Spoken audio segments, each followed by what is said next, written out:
Hello ভাই, তুমি কি কিছু শুনলা? না তো রে, আমি তো কিছু শুনিনি। কেন, কি হয়েছে? ওই আমাদের এলাকায় চোর ঢুকেছে যে। হ্যাঁ, চোর চোরকে তুই দেখেছিস নাকি? সেভাবে তো কিছু দেখিনি, দেখলাম একটা নীল কালার গেঞ্জি পরেছিল। ও আচ্ছা, ঠিক আছে, রাখ।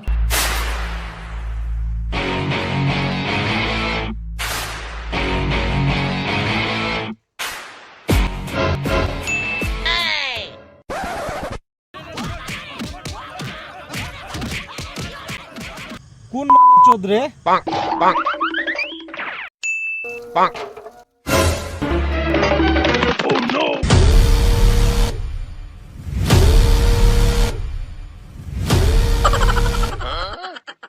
সার্কিটকে দেখলি নাকি রে? চোরের খোঁজ দিয়েছি, পাইছে নাকি? শালা সার্কিট চোরকে মারতে যায় আমার স্যার বুদ্ধি দিয়ে দিয়েছে। ওর সাথে দেখা হলো, ওকে বলে দিস, ওকে পাইলে ওর নগদে 2টা বিচি বিক্রি করে দিব।